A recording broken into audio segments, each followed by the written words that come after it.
करते हैं calcarea carbonica की। तो इसमें पहले है किसी कॉमन नेम है middle layer of oyster shell है, इसका कॉमन नेम, और ये कैल्शियम कार्बोनेट से बनता है। फिर उसके बाद फर्स्ट पॉइंट है leucophlegmatic, blond hair, light complexion, blue eyes, fair skin, tendency to obesity in youth. मतलब ल्यूकोफ्लेगमेटिक मतलब सुस्त है, I mean to say obesity है उसमें, ठीक है। ब्लॉन्ड हेयर है, लाइट कम्प्लेक्शन है, ब्लू आइज़ है, स्किन फेयर है, टेंडेंसी है मोटे होने की यूथ में, तो उसमें हम कैल्केरिया कार्ब देंगे। उसके बाद हम देखते हैं sorry constitution, pale, weak, timid, easily tired when walking. अगर सॉरी कॉन्स्टिट्यूशन है और साथ में वो पेल है, वीक है, टिमिड है, डरपोक है, ईजिली टायर्ड व्हेन वॉकिंग, बहुत जल्दी थक जाता है वॉक करने पे, तो हम उसमें कैल्केरिया कार्ब देंगे। फिर है dispose to grow fat, corpulent, अनवीडली, मतलब उसमें टेंडेंसी है फैट होने की, कॉर्पुलेंट है मतलब ओबेसिटी होने की, ठीक है। रिवीडली मतलब कि डिफ़िकल्ट टू मूव है ड्यू टू द ओबेसिटी, तो हम तब कैल्केरिया कार्ब सोचेंगे। उसके बाद है children with red face, flabby muscles, who sweat easily and take cold readily in consequences, मतलब कि ऐसे बच्चे जिनका रेड फेस है, ठीक है, और फ्लैबी मसल्स है, मतलब कि थुलथुले मसल्स हैं, वो स्वेट ईजिली, जो आसानी से पसीना हो जिनको आ जाता है, and takes cold readily in consequence, and as a result आसानी से जुकाम पकड़ लेते हैं, तो उसमें हम कैल्केरिया कार्ब सोचेंगे, ठीक है। फिर कॉर्पुलेंट की बात करते हैं, तो कॉर्पुलेंट में लिखा है बल्कि लार्ज बॉडी। कॉर्पुलेंट जो होता है, अगर मैं उसका एग्जैक्ट मीनिंग देखूँ तो उसमें आ रहा है नेट में कि कॉर्पुलेंट जो होता है उसका मतलब होता है बल्कि बॉडी है, लार्ज बॉडी है। तो यहाँ से हम देख सकते हैं कि उसको टेंडेंसी है टू ग्रो फैट होने की, कॉर्पुलेंट मतलब कि बल्कि बॉडी बन जाने की या लार्ज बॉडी बन जाने की, मतलब वही की ओबेसिटी की टेंडेंसी है। फिर नेक्स्ट है large heads in abdomens, fontanelles and sutures opens, bones soft develop very slowly. अगर लार्ज हेड है, ठीक है, और लार्ज एब्डोमेन है, और फॉन्टेनरिस और सूचर्स जो हैं इसके वो ओपन रह गए हैं, बोन्स सॉफ्ट है और बहुत स्लोली डेवलप करें, तो कैल्केरिया कार्ब सोचेंगे। फिर उसके बाद है curvature of bones specially spine and long bones, extremities crooked, deformed bones, irregularly developed. अगर कर्वेचर ऑफ बोन, अगर बोन्स में कर्वेचर देखने को मिल रहा है, मतलब स्ट्रेट स्पाइन नहीं है, ठीक है, स्पेशली खास करके स्पाइन की एंड लॉन्ग बोन्स की, एक्सट्रीमिटीज़ इसकी क्रोक्ड है, मतलब लिम्स जो हैं इसके वो क्रोक्ड हैं, टेढ़े मेढ़े है, डिफॉर्म्ड है मतलब टेढ़े मेढ़े से शेप में नहीं है अच्छे, बोन्स बहुत इरेगुलर वे में डेवलप करे, तो हम कैल्केरिया कार्ब सोचेंगे। उसके बाद लिखा है head sweats profusely while sleeping, wetting pillow far around silicea sanicula. अगर उसके हेड में बहुत स्वेटिंग आती रहती है सोते वक्त, और इतना स्वेटिंग आता है हेड में कि जो उसका पिल्लो है वो बहुत गीला हो जाता है, तो उसमें हम कैल्केरिया कार्ब सोचेंगे, और सिलिशियस एनिकुला भी सोच सकते हैं। फिर है profuse perspiration mostly on back of head and neck और chest and upper part of body, silicea. बहुत ज़्यादा प्रोफ्यूज मतलब बहुत ज़्यादा पर्सपिरेशन मतलब कि स्वेटिंग हो रही है, खास करके हेड के बैक में एंड नेक में, या फिर चेस्ट में and upper part of body में, तो उसमें हम कैल्केरिया कार्ब देंगे, एंड स्लेशिया भी दे सकते हैं। फिर उसके बाद है difficult and blood dentition with characteristic head sweats and open fontanelles. अगर डेंटेशन बहुत डिफ़िकल्टी से हो रहा है, डिलेड हो रहा है, और साथ में हेड स्वेट और फेंटेनलिस ओपन है, तो उसमें हम कैल्केरिया कार्ब सोचेंगे। उसके बाद है ड्यूरिंग ईदर सिकनेस और convalescence, great longing for eggs, graves, indigestible things, alum, aversion to meat. अगर इसको सिकनेस या कन्वल्सेंस रिकवरी फेज़ के दौरान उसको लॉन्ग क्रेविंग है एग्स की, और इनडाइजेस्टेबल थिंग्स क्रेव करता है, तो उसमें हम कैल्केरिया कार्ब एंड एलम सोचेंगे। एवर्जन टू मीट मतलब मीट एकदम उसको नापसंद है, तो उसमें हम calcarea carb and net cell सोचेंगे। उसके बाद एसिडिटी ऑफ डाइजेस्टिव ट्रैक्ट, सार इरेक्टेशन, सार vomiting, sour stool, sour odour of the whole body, तो हेपार्सिव एंड र्यूम। मतलब अगर डाइजेस्टिव ट्रैक्ट में एसिडिटी है, ठीक है, खट्टी डकारें हैं, खट्टी वॉमिटिंग है, खट्टा स्टूल है, एंड खट्टी ऑर्डर है पूरे बॉडी में, तो हम कैल्केरिया कार्ब सोचेंगे, हेपार सोचेंगे, र्यूम करके मेडिसिन से ये भी सोचेंगे। फिर है girls who are fleshy, plethoric and grow too rapidly. ऐसे गर्ल्स जो फ्लैशी हैं, प्लेथोरिक हैं, मतलब स्ट्रॉन्ग सर्कुलेटरी सिस्टम है एंड बहुत ज़्यादा रैपिडली ग्रो करते हैं, तो उसमें कैल्केरिया कार्ब देंगे। फिर उसके बाद है menstruation too early, too profuse, too long lasting with subsequent amenorrhoea and chlorosis with menses scanty और सप्रेस्ड। अगर मेंस्ट्रुएशन बहुत अर्ली है और प्रोफ्यूज़ है, ठीक है, बहुत लॉन्ग लास्टिंग टाइम तक है, लेकिन साथ और ऑब्वियसली इतनी लॉन्ग लास्टिंग है, प्रोफ्यूजल है, अर्ली है, तो एमेनोरिया होगा, मतलब कि सॉरी, तो कोलोरेसिस होगा, मतलब एनीमिया होगा, है ना। तो वही लिखा है कि कोलोरोसिस है साथ है, और साथ में सब्सिक्वेंट एमेनोरिया। सब्सिक्वेंट मतलब कि सब्सिक्वेंट मतलब कि वन आफ्टर द अदर, कि एक के बाद एक फॉलो करना जो होता है उसको बोलते हैं सब्सिक्वेंट। तो जैसे कि मैनोरेजिया है, मैनोरेजिया मतलब कि मेंसेस जो है इसके वो प्रोफ्यूज़ होंगे, ठीक है, और अर्ली होंगे, मतलब आएंगे भी जल्दी, मतलब अर्ली होंगे, एंड लॉन्ग लास्टिंग होंगे, मतलब कि जाएंगे भी लेट। तो अब इस कंडीशन को बोलते हैं मैनोरेजिया। तो हाँ, तो मैनोरेजिया है with subsequent amenorrhoea. Subsequent amenorrhoea मतलब कि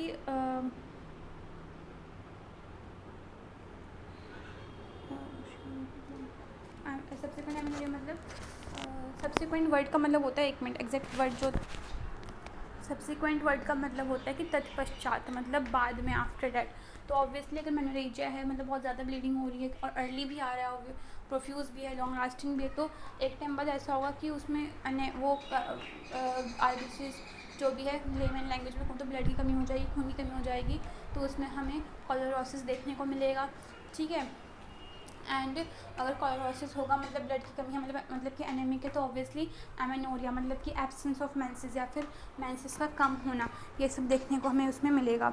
विद मेंसेस कैंटी और सप्रेस्ड, के वही लिखा है कि साथ में कि मेंसेस कैंटी होंगे, कम होंगे या सप्रेस्ड बंद हो जाएंगे, तो उसमें हमें कैलकुलेट कार्ब सोचना है। Women menses too early too profuse feet habitually cold and damp as if they had on cold damp stockings continually cold in bed. ऐसी वुमेन जिनके मेंसेस बहुत जल्दी आ जाते हैं, ठीक है, प्रोफ्यूज़ होते हैं, फीट जो है होता है बहुत कोल्ड और डैम्प होते रहता है, जैसे कि उन्होंने कोल्ड डैम्प स्टॉकिंग पहन रखी हो, एंड कॉन्टिन्यूअली कोल्ड रहता है बेड में, तो उसमें हम कैलकुलेट कार्ब देंगे। उसके बाद हम देखते हैं fears she will lose her reason और that people will observe her mental confusion. ACT करके रेमेडी है, मतलब उसको डर लगता है कि लोग उसका कि वो अपने जिनकी वजह खो देगी, या फिर मतलब जो भी है, हाँ, fear she will lose her reason मतलब कि वो अपनी वजह खो देगी, और वजह इस सेंस में है कि इसका वजह इस सेंस में है कि, एक मिनट,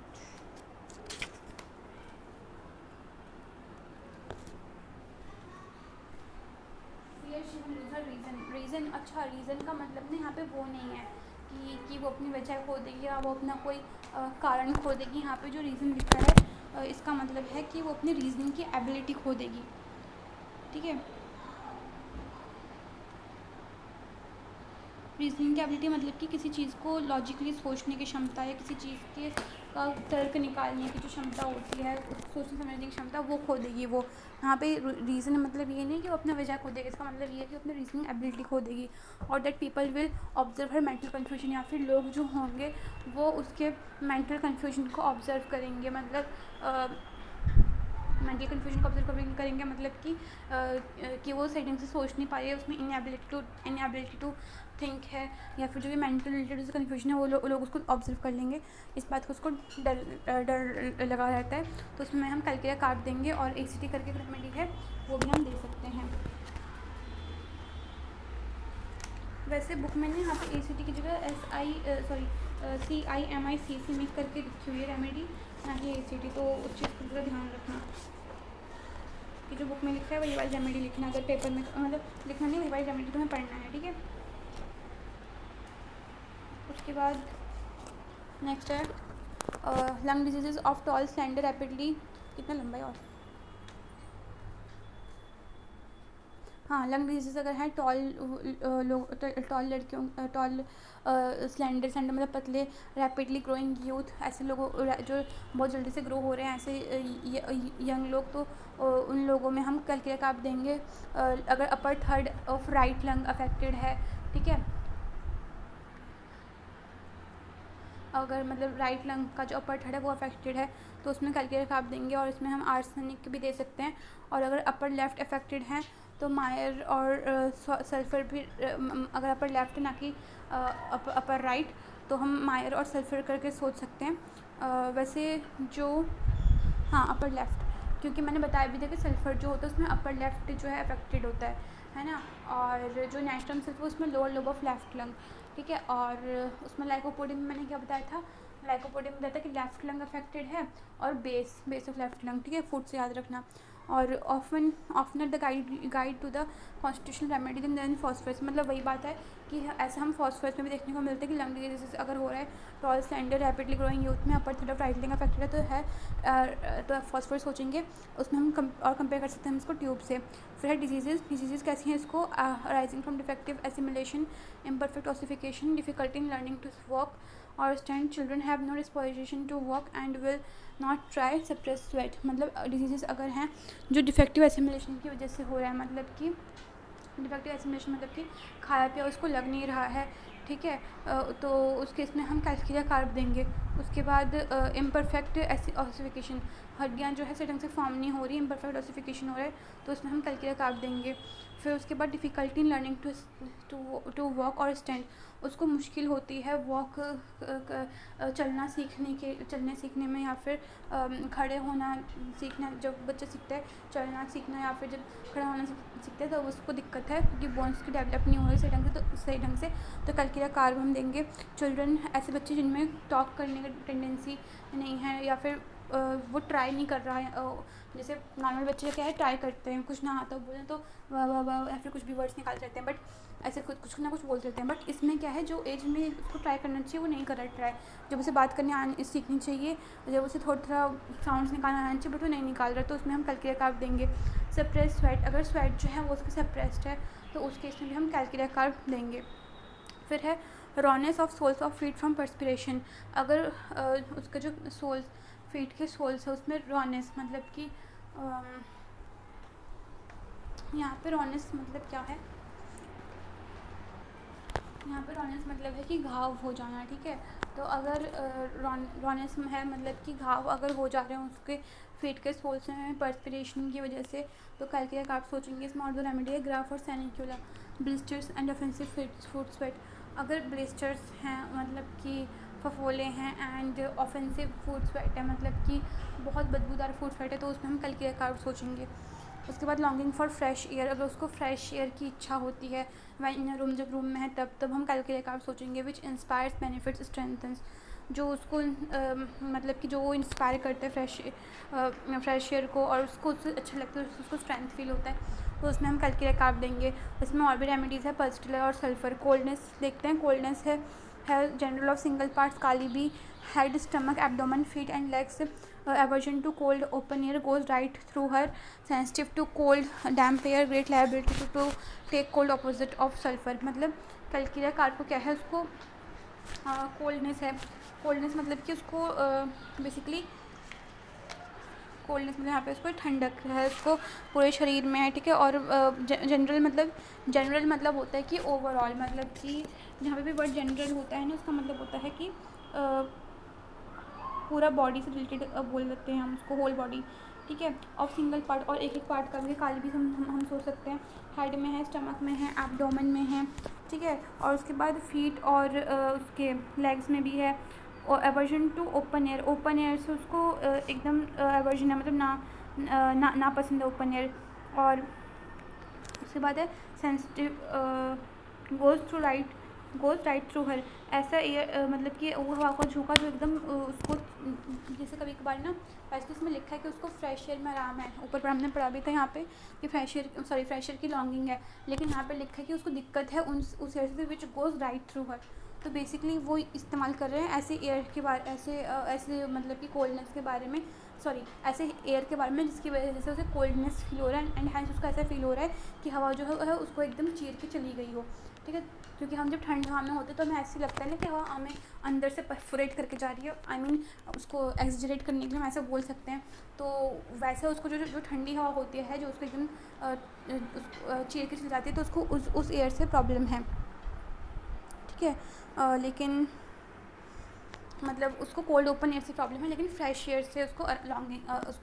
फ्रेश एयर की लॉन्गिंग है, क्योंकि ये अलग बात होती है, जैसे कि हम सुबह उठते हैं 5-6 बजे के आसपास, तो हम अगर छत वगैरह पे पार्क में जाते हैं तो हमें फ्रेश एयर फील होता है, बट हम उसे कोल्ड एयर तो नहीं बोलेंगे ना, लेकिन अगर हम सर्दी के मौसम में जब बारिश वारिश हो रही हो उसके बाद अगर हम बाहर जाते हैं तो तो वो हमें जो कोल्ड ओपन एयर फील होता है वो होता है कोल्ड ओपन एयर, ना कि फ्रेश एयर। तो कोल्ड ओपन एयर जो होता है उससे दिक्कत होता है तो calcium carb sensitive to cold damp air, cold damp air sensitive है तो कैलकेरिया कार्ब देंगे। Great liability to take cold opposite of sulphur, और उसकी बहुत टेंडेंसी होती है कोल्ड लेने की, ठीक है, उसमें ग्रेट लाइबिलिटी होती है टू टेक कोल्ड, उसमें कोल्ड लेने की बहुत मतलब टेंडेंसी लाइबिलिटी होती है, मतलब कि वो जल्दी से कोल्ड को कैच कर लेता है, राइट। मतलब बेसिकली इस लाइन का मतलब ये है कि वो एक चिली रेमेडी है कैलकेरिया कार्ब।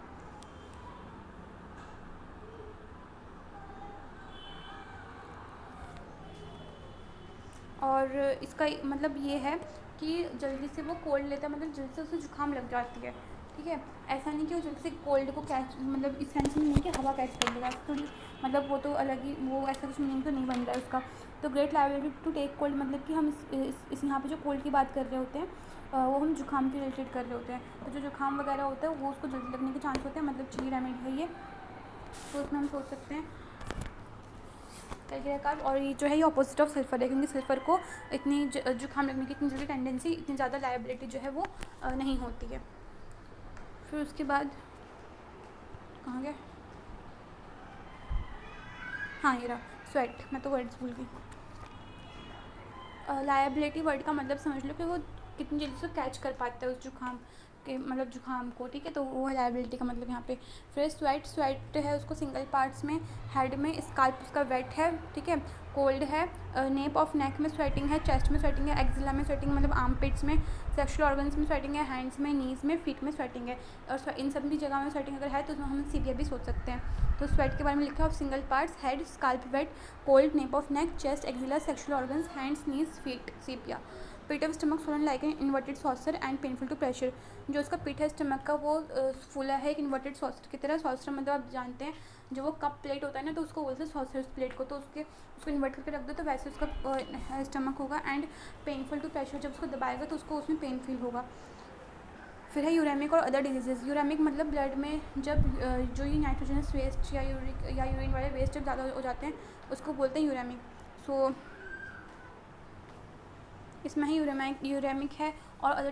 डिजीजेज या फिर दूसरी डिजीजेज है which is brought on by standing on cold damp pavement, जो कि तब होता है जब कोल्ड डैम्प बेसमेंट्स में हम रहने से होता है, या फिर और working while standing in cold water, या फिर जब वर्क कर रहे होते हैं कोल्ड वाटर में खड़े होकर तब होता है, ठीक है। मॉडलर्स और वर्कर्स इन कोल्ड क्ले, ऐसे मॉडलर्स मतलब जो मॉडल या मूर्तियाँ बनाते हैं वो, या वर्कर जो होते हैं जो कोल्ड क्ले में काम करते हैं, ठीक है, उनके अगर कोई मतलब उनमें डिजीज़ होती हैं तो उनमें हम कैलकेरिया कार्ब या कैलकेरिया ऑस्ट्रेरम देखते हैं, क्योंकि आई थिंक मैंने बताया नहीं शुरू में, बट जो कैलकेरिया कार्ब है मतलब कैलकेरिया कार्बोनिका, इसको हम कैलकेरिया ऑस्ट्रेरम भी बोलते हैं।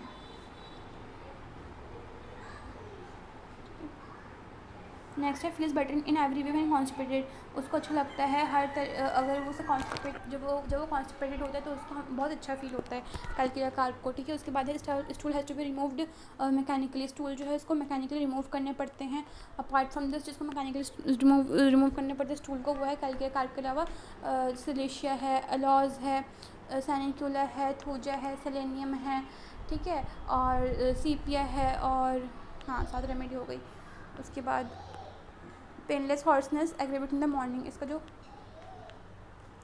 हॉर्सनेस है आवाज़ का वो पेनलेस होगा जो मॉर्निंग में एग्रेवेट करेगा। Desire to be magnetised phos, silicea में भी यही था कि मैग्नेटाइज्ड होना उसको पसंद है, डिज़ायर है मतलब उसको अटेंशन सेंटर बनना पसंद है कैलकेरिया कार्ब, सिलिशिया और फॉस को। रिलेशन है complementary to belladonna, complementary belladonna के which is the acute of calcarea carb, जो कि एक्यूट है कैलकेरिया कार्ब का। Calcarea acts best before lycopodium next phosphorus silicea, calcarea act करता है बेस्ट लाइकोपोडियम से पहले, नेक्स्ट से पहले, फॉस्फोरस से पहले एंड सिलिशिया से पहले।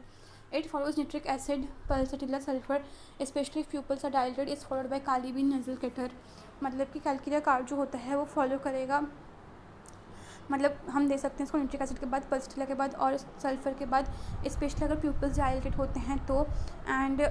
इज़ फॉलोड बाय काली बीन नेसल कैटर, और कैलकेरिया कार्ब जो होता है वो फॉलोड होता है बाय काली बी, मतलब कि कैलकेरिया कार्ब के बाद हम काली बी दे सकते हैं अगर काली, आई थिंक बाइक्रोमेटम नाम है इसका, अगर नेशनल कैटर है, ठीक है।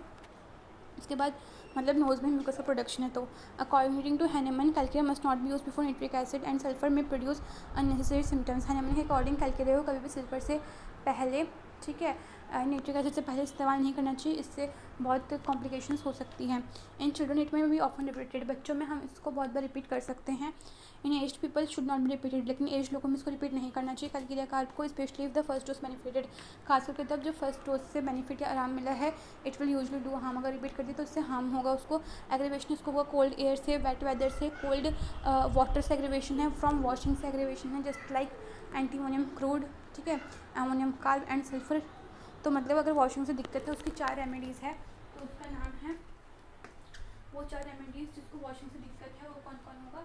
सल्फर होगा, ठीक है, और कौन कौन है, एंटीमोनियम क्लोराइड है, अमोनियम कार्ब है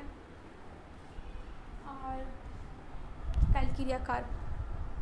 अमोनियम कार्ब, कैलकेरियम कार्ब कितना मैच करे कार्ब, तो उसको वॉशिंग से दिक्कत है तो उसमें एग्रीवेशन होगा, ठीक है। मॉर्निंग से एग्रीवेशन है एंड ड्यूरिंग फुल मून, और फुल मून से एग्रीवेशन है तो हम कैलकेरिया कार्ब देंगे। उसके बाद amelioration dry weather lying on painful side, bryonia pulsatilla, अगर उसको आराम है ड्राई वेदर से, ठीक है, लाइंग ऑन पेनफुल साइड में लाई करने से आराम है तो कैलकेरिया कार्ब देंगे। और पेनफुल साइड में आराम लाई करने से आराम किसको को होता है, कैलकेरिया कार्ब के अलावा ब्रायनिया को, इग्निशिया को, पल्सिटिला को, ठीक है। और आई थिंक वो भी था नेट्रेमोर और सल्फर, तो राइट साइड था कि राइट साइड लाई करने से आराम था, लेकिन लाइंग ऑन पेनफुल साइड से आराम है ब्रायनिया, इग्निशिया, पल्सिटिला एंड ये कैलकेरिया कार्ब।